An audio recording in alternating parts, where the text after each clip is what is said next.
Hola, ¿qué tal? Mi nombre es Lisandro Reyes y en esta oportunidad yo voy a hablar acerca del libro Céntrate o Deep Work. Voy a dar mis impresiones y mi opinión personal. Y bueno, empezando por las partes. La parte uno. Yo creo que desde la sinopsis el libro nos deja claro como de la idea central en sí de todo su contenido, y es que hace mención acerca de un fenómeno muy importante que pues no es nuevo, que se lleva rato hablando, que es acerca de la tecnología y cómo es que ha cambiado en este caso muchas áreas de la sociedad, haciendo énfasis en el tema de la economía. La forma o los medios tecnológicos han cambiado la forma de trabajar, y por lo mismo, por consiguiente, estos cambios abruptos han generado así también cambios abruptos en la economía. Em, y se menciona de que hay muchos grupos que en la sociedad y en la escala social y económica que están pasando por situaciones como, bueno, que se está viendo un fenómeno con estos grupos, porque algunos están bajando y se están destinando como a la precariedad, mientras que otros están escalando. Y entre los principales que escalan se hace mención de tres tipos de grupos, que en este caso son los trabajadores altamente cualificados, las superestrellas y los propietarios. Como su nombre lo indica, menos del primer grupo, se trata de personas que,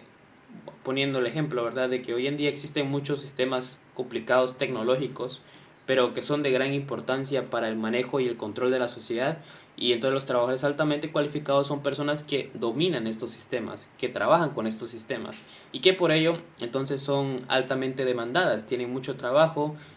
Asimismo, entonces esto les permite escalar en la escala económica. Se hace mención de una persona llamada, por ejemplo, en este caso, Nate Silver, quien por medio de estadísticas y manejo de estos sistemas logra hacer predicciones de gran interés social, como lo son las elecciones presidenciales. En el caso de las superestrellas, no difieren mucho con el tema de los trabajadores altamente cualificados, salvo con un aspecto importante, y es la reputación. Y se hace mención de que antes, por ejemplo, que el mundo no era tan globalizado, se tenía que recurrir a trabajadores locales. Sin embargo, hoy en día que el mercado está abierto, eso permite a que personas se hagan de mucha reputación y sean el foco de interés de muchas empresas que busquen sus servicios. Tal es el caso de David Heinemeier, creo que es su nombre, quien en este caso es una persona que, al igual que Nate Silver, es alguien que sabe lo que hace, pero con la diferencia de que esta persona pues se ha hecho notar mucho más en el mercado internacional, a tal punto que es uno de los focos, digamos, del mercado en su trabajo, en lo que respecta a sus propias labores.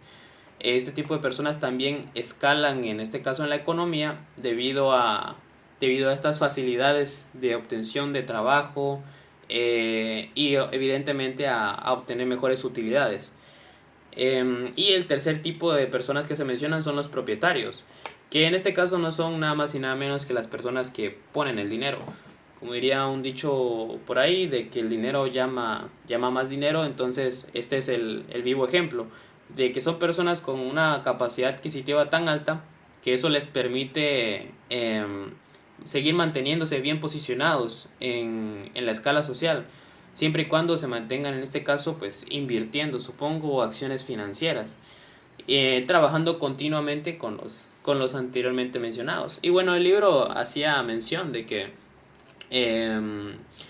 sería muy difícil como personas promedio entrar en el grupo de los propietarios, y que lo más viable evidentemente sería volvernos superestrellas o volvernos trabajadores altamente cualificados, que a la larga no hay mucha diferencia entre ellos.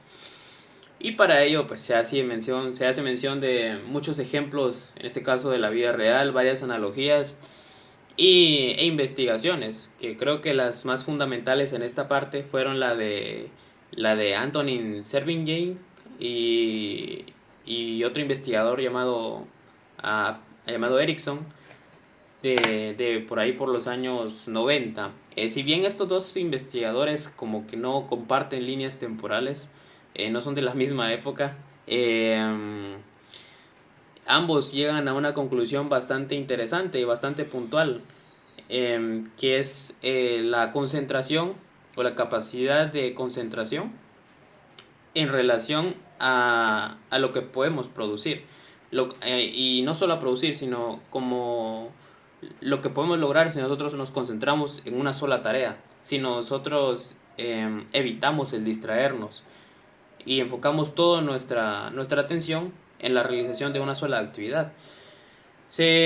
Como vuelvo a mencionar, se hacen ejemplos de varias personas de la vida real en este tipo de situaciones, pero en general la idea central es que nosotros no podemos procurar prosperar, ni mejorar, ni fomentar alguna destreza si nosotros todo el tiempo estamos distraídos. Entonces se requiere que nosotros centremos nuestra atención en dicha actividad y que aquí le llaman el actuar deliberado, que se puede traducir como la voluntad. Y es que también es importante que nosotros tengamos la voluntad de querer aprender y de mejorar, juntamente con lo que ya mencioné, que es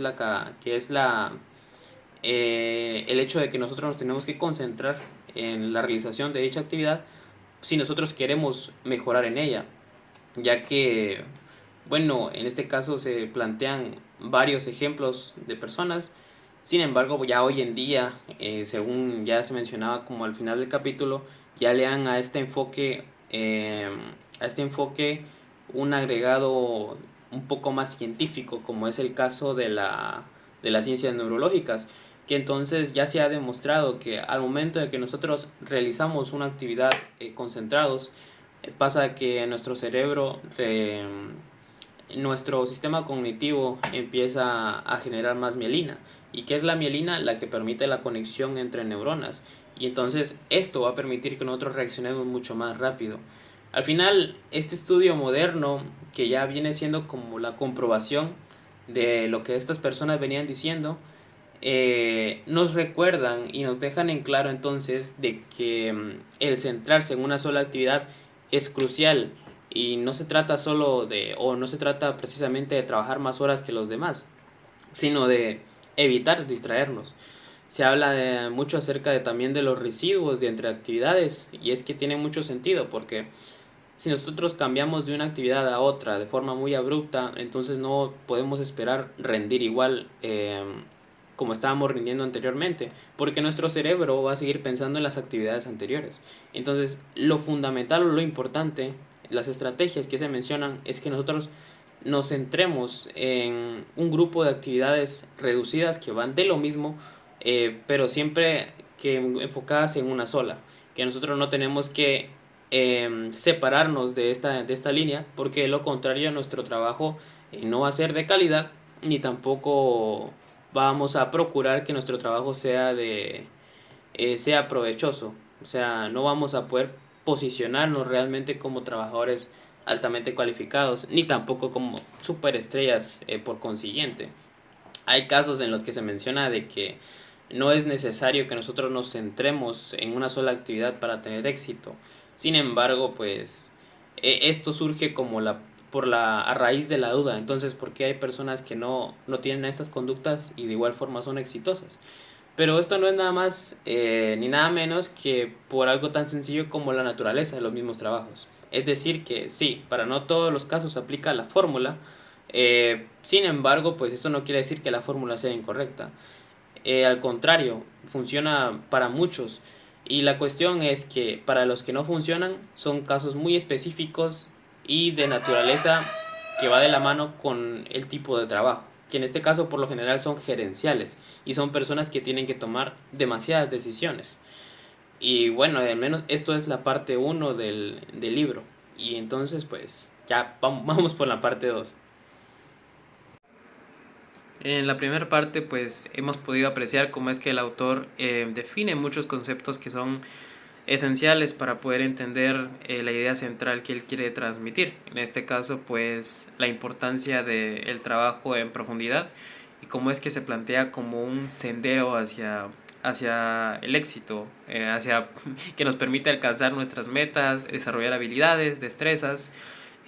sobre todo escalar en este nuevo sistema que se ha creado a raíz de la estrecha relación que hay entre la economía y el crecimiento tecnológico. Y entonces pues surge la pregunta, si el trabajo en profundidad es lo que más resultado nos puede dar, entonces ¿por qué es que no solemos verlo en la sociedad? ¿Por qué es que es tan poco común o escaso? Y el autor pues plantea esta paradoja, esta pregunta o problemática, y da su análisis e interpretación, que en lo personal pues me parece bastante interesante las ideas que propone. Son cosas que nosotros, yo puedo decir, he visto y que también he visto y no he analizado desde el punto de vista que lo ha propuesto aquí en el libro. Y habla acerca de muchas cosas que van desde lo empresarial hasta lo conductual, podría mencionar yo. Eh, bueno, de entre las cosas más interesantes que yo he podido pues interpretar es que si el trabajo en profundidad nos permitiría a nosotros como trabajadores dar el 100% de nuestra eficiencia, entonces ¿por qué las empresas también contribuyen a que hayan distractores o obstáculos en el camino? Si al final a ellos también les convendría. Y es que el autor pues atribuye todo esto a un fenómeno que él mismo denomina un agujero negro de medición. Y es que el problema central es que si bien nosotros podemos saber acerca de la eficiencia de los trabajadores, de las personas, no sabemos realmente todos los factores que hay detrás de la misma característica esta, de la eficiencia. Y entonces, pues, a raíz de esto se crea lo que yo he identificado como una mala cultura, en donde tendemos a pensar que acciones muy simples, como por ejemplo asistir a las reuniones, que si me cae un mensaje lo respondo demasiado muy rápido, expresar mis opiniones continuamente, hablar, entre otras cuestiones, que esta participación realmente me hace a mí alguien con mucho valor en la empresa o que me da automáticamente mucha presencia en la organización, cuando la realidad es que no. Y entonces pues se hacen muchos análisis y dan muchos ejemplos ahí al respecto del tema. Por ejemplo, cómo es que para grandes organizaciones incluso el estar respondiendo correos, leerlos de forma pues bastante diligente, tipo recibo y envío, envío y recibo, viceversa, eh, representan en este caso utilidades, bueno, pérdidas mejor dicho, para la propia organización. Y entonces pues existen muchas acciones que, como repito, nosotros pensamos que hemos interiorizado, que son normales o que son las adecuadas, cuando realmente pues tienden a ser totalmente lo contrario, porque entonces pues vivimos en una era de muchas distracciones que nos impiden a sí mismo que nosotros podamos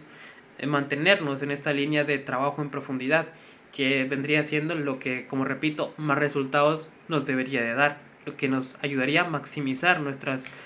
destrezas y habilidades profesionalmente. Y se hacen muchos, como repito, muchas analogías nuevamente y análisis con respecto al tema. Se habla puntualmente acerca de dos problemas que también tienen que ver siempre aquí en la segunda parte, y es la idolatría hacia el desarrollo tecnológico, que eso lo planteó un investigador un tiempo atrás, y el culto al Internet, que de hecho es un discípulo de este investigador que se llama Morsov. Así se plantea que es una persona que siguió la investigación de este otro investigador con respecto en este caso al avance tecnológico, pero más ligado a los tiempos contemporáneos, que en este caso es el Internet. Y hacía la pregunta ahí de ¿cuándo fue que nosotros dejamos de ver el Internet como lo que es una red de comunicación en la cual no necesariamente profesionales son quienes todo el tiempo están brindando, valga la redundancia, información, a verla como nuestra primera opción, como nuestro salvador? Y como es que hoy en día existe un gran problema, y es que las personas ya han tomado toda esta parte de la red, de la información, la comunicación y el Internet como partes o factores indiscutibles en los cuales no se pueden quedar afuera. Hoy en día, en la época actual, según entiendo aquí en la segunda parte se plantea, nosotros no podemos aparentar como que no existe el internet o no considerarlo para cualquier tipo de acción o actividad que vayamos a realizar, porque ya está inmiscuido prácticamente en todo. Ya la red se ha vuelto parte de, en este caso, pues fundamental de nuestra sociedad. Y entonces todo este es el problema, como repito, central, en menos en este segundo capítulo, que va de la mano con el trabajo en profundidad siempre y las dificultades que existen hoy en día. Cómo es que hoy en día las mismas empresas son las que incitan a los trabajadores o los obligan a que tengan presencia en redes sociales, lo cual evidentemente, pues, por lo que hemos visto en la primera parte del libro, pues vendría siendo un factor o obstáculos que no nos permitirían desarrollarnos al 100%. En contraste con esta segunda parte, pues tenemos ya la tercera parte del libro, que va de la mano un poco más con el trabajo en profundidad,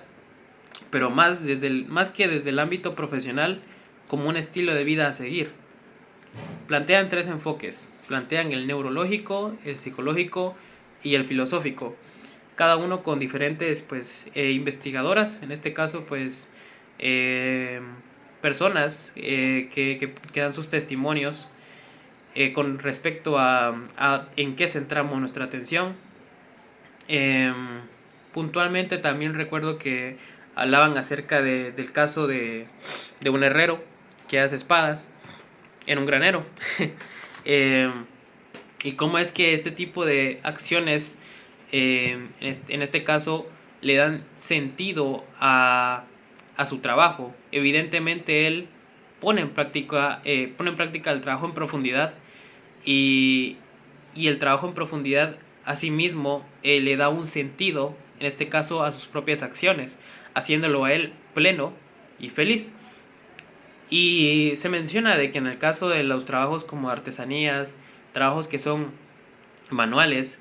tienden como a ser un poco más claros con respecto al tema del sentido, porque si bien la labor puede ser difícil, el sentido es simple,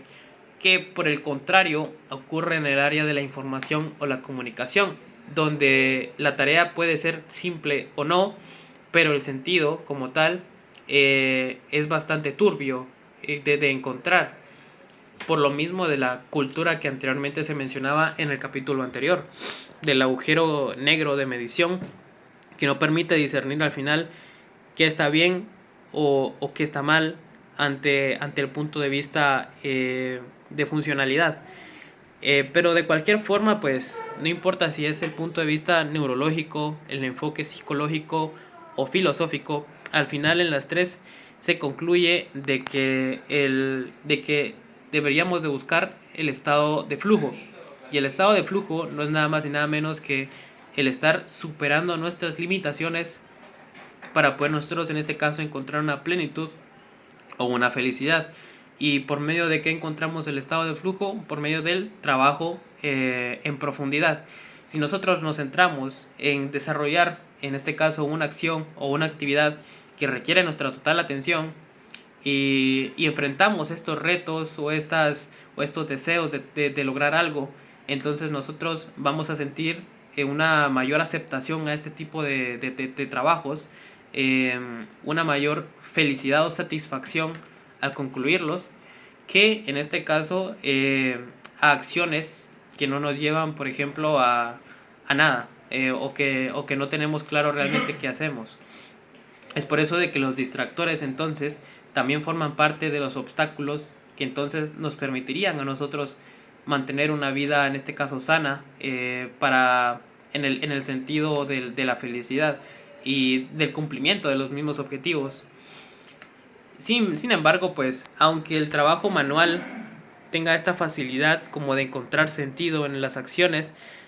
también se plantea en el libro de que eso no quiere decir de que en el área de la información nosotros no podamos conseguir estas mismas características, aunque un poco más complicado. Al final, si nosotros nos enfocamos en el trabajo en profundidad, también podemos encontrar el estado de flujo en otro tipo de actividades ajenas, en este caso a todo lo que es manual, que tiene que ver con la información, aunque exista el hueco del hueco de información, de la medición, nosotros podemos encontrar sentido en nuestras acciones si planteamos bien nuestros objetivos. Y básicamente esta es la idea central ya de la tercera parte del libro, que como hemos podido apreciar, pues hemos ido como en escalera. Primero los conceptos de qué es el trabajo en profundidad, luego la paradoja del por qué es que hoy en día cuesta mucho el que nosotros podamos, aparte de encontrar gente que practique el trabajo en profundidad, nosotros también ponerlo en práctica. Y en tercero,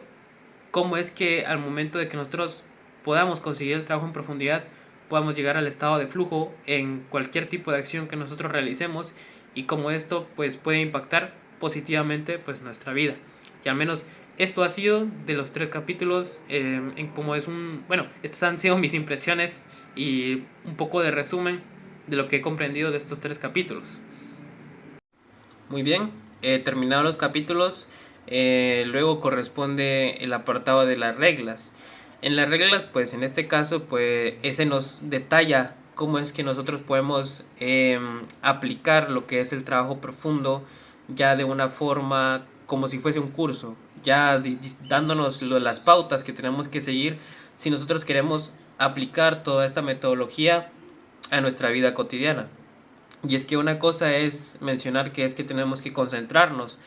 pero ya aquí ya se nos explica o se nos amplía de mejor manera cuáles son las formas que tenemos que seguir. Bueno, empecemos con la regla pues número 1, que es trabaja profundamente. Ya por su nombre podemos darnos una idea de qué va a ir más o menos. Eh,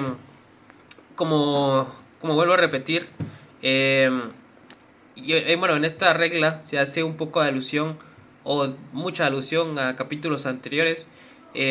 como en este caso, pues la importancia de concentrarnos al momento de trabajar, de poner nuestra atención directamente en la actividad que nosotros queremos realizar. Y es por ello de que como la primera regla nos recomienda que como primer punto nosotros definamos qué es lo que queremos lograr, qué es lo que queremos lograr, en qué tiempo lo queremos lograr y en qué lugar nosotros lo vamos a desempeñar. Y es que este tipo de cuestiones son de suma importancia, puesto que también nos dice que definamos nuestras herramientas. Sabemos de que no todos los trabajos tienen la misma naturaleza y es por ende que vamos a necesitar en este caso de mayor o menor influencia de la red en algunas circunstancias dependiendo del trabajo. Indiscutiblemente pues se nos recomienda definitivamente de que en la medida que nosotros no necesitemos de estar conectados digamos a la red, entre otras cuestiones, que nosotros nos alejemos definitivamente de los distractores. Es por ello de que es bastante,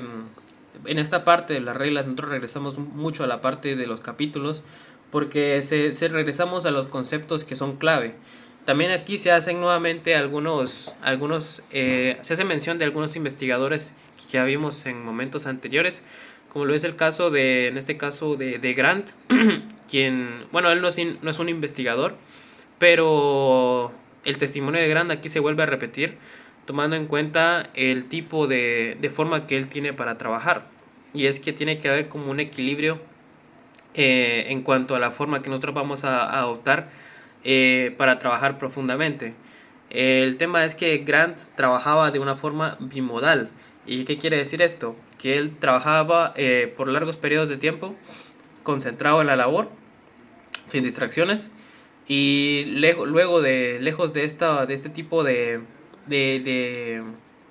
luego de que ha terminado su trabajo, ya pone atención a otro tipo de cuestiones siempre relacionadas con su trabajo.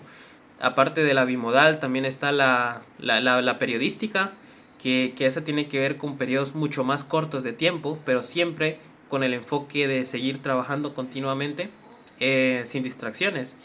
También, bueno, hay una máxima que muy importante aquí que se menciona que me pareció bastante puntual e interesante, que menciona de que el trabajo profundo no es fácil, es difícil, pero es valioso. Y es lo que se nos ha recalcado a lo largo de los capítulos y aquí se nos vuelve a recordar de que al final es importante que nosotros mantengamos esta línea de pensamiento porque es lo que nos va a permitir mantenernos en línea con el tema de la automatización que hay hoy en día. Y es que la automatización, lejos de ser un concepto pues como tal nuevo, es importante recordar de que es la razón por la cual todo este crecimiento tecnológico ha impactado de lleno con la economía central. Y entonces aquí se nos vuelve a como a recalcar un poco la importancia de trabajar profundamente porque es la única forma en la cual nosotros vamos a poder abrirnos paso en el mundo y la sociedad actual. Ahora bien, la regla número 2, entrenar el aburrimiento. Para esta parte, pues podemos volver a ver en este caso a un investigador que vimos en los primeros capítulos. De hecho que también tiene presencia en la regla número 1, que es Erickson, quien vuelve al tema de que yo considero importante, tanto para la regla 1 como para la 2, de la acción deliberada, que es lo que en algún momento yo interpreté como la voluntad. Y es que evidentemente aquí, para esta regla número 2, nosotros tenemos que entrenarnos para el aburrimiento y sobre todo tener la voluntad de nosotros poder subsistir en un medio en donde tenemos muchas tentaciones, según puedo comprender, que se mencionan en este capítulo. Tenemos los estudios también de Clifford Nass que nos ayudan como tal a comprender cómo es que los multitask o multitareas, en este caso los métodos de multitareas, resultan ser demasiado pesados y cómo es que nosotros podemos llegar a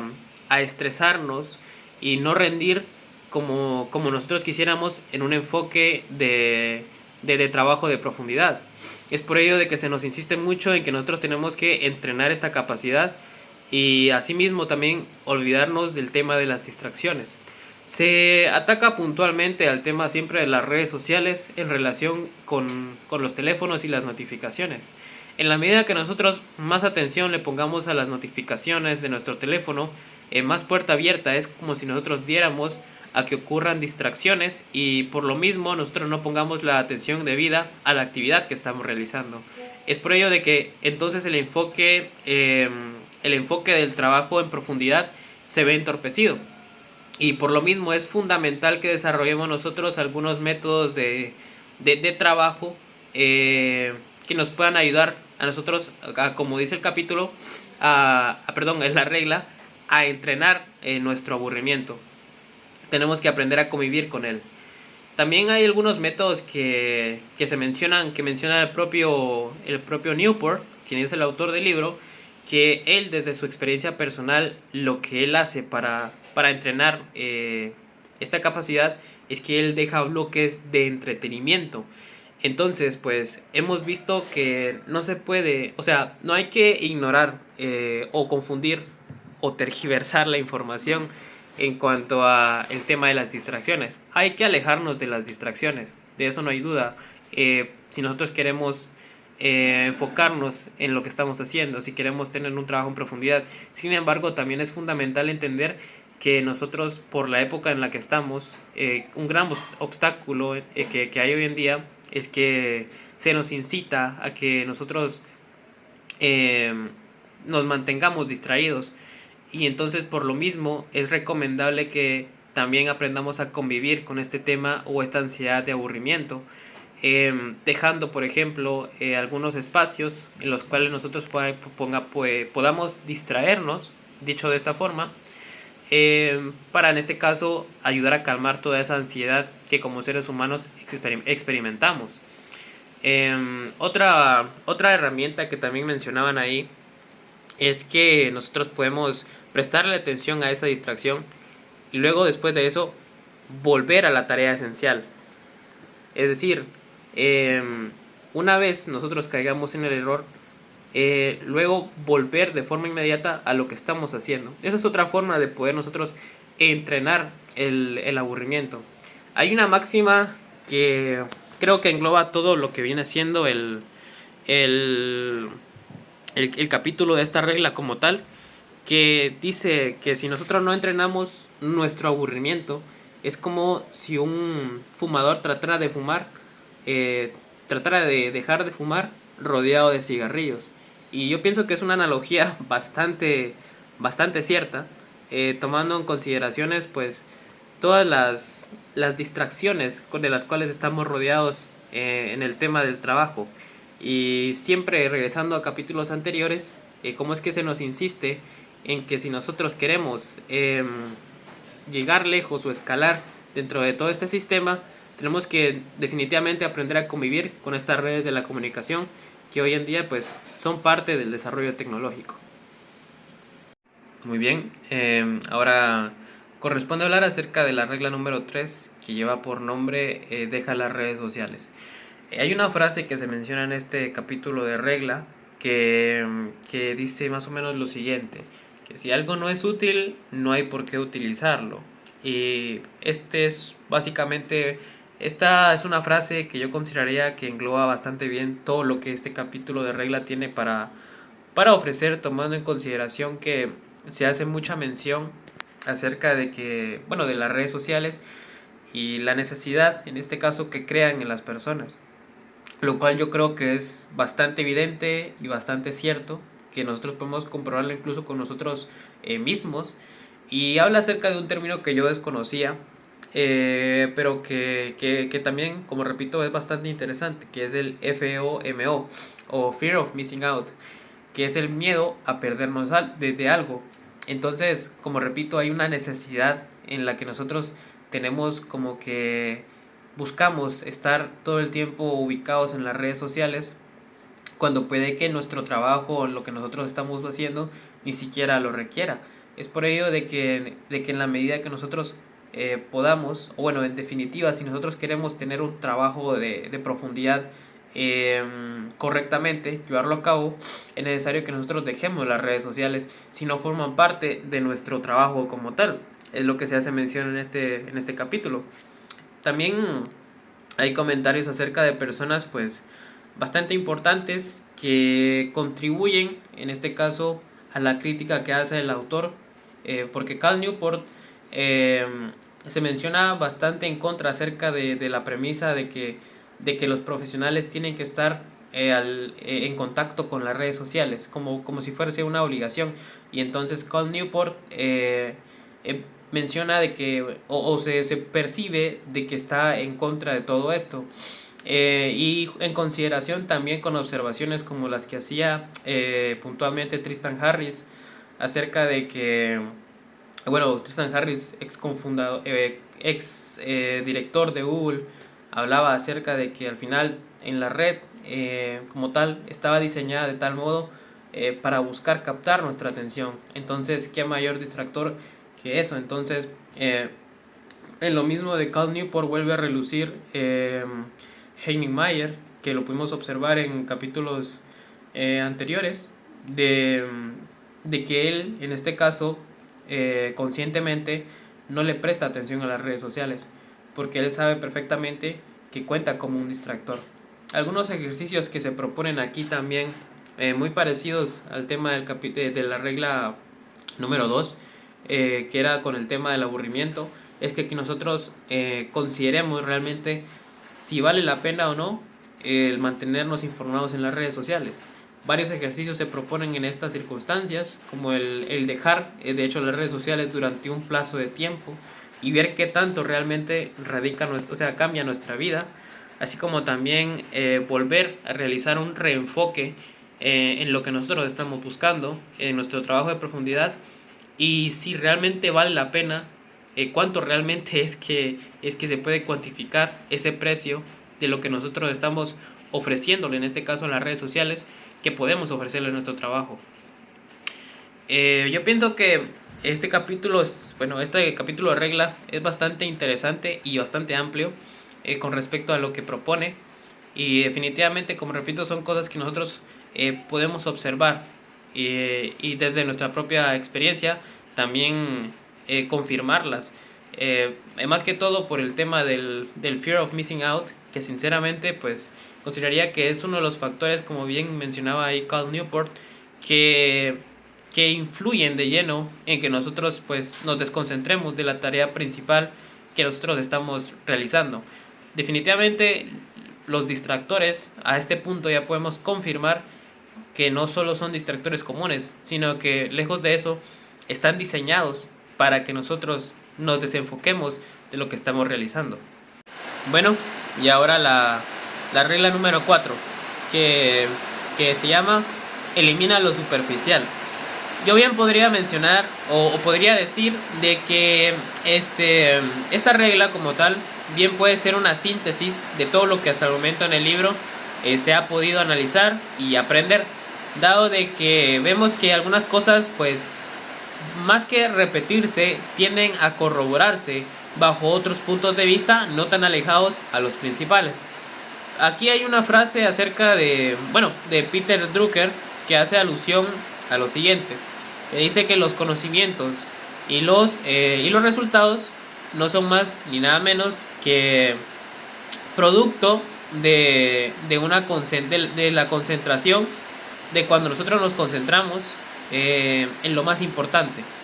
Y es un recordatorio definitivamente a todo el tema de la concentración que se ha visto desde el inicio del libro, y cómo es que fijarnos en una tarea pues evidentemente va a dar sus frutos. También aquí se plantea el obstáculo nuevamente de la cultura corporativa, que lo que yo definí como las malas costumbres que podemos observar, como se vuelve a repetir el tema de la necesidad de la necesidad de vernos ocupados en la empresa, cuando realmente no estamos haciendo algo que agrega demasiado valor a nuestras labores finales o que es de significancia para la empresa. Y también como otros obstáculos o dificultades que se proponen en esta regla,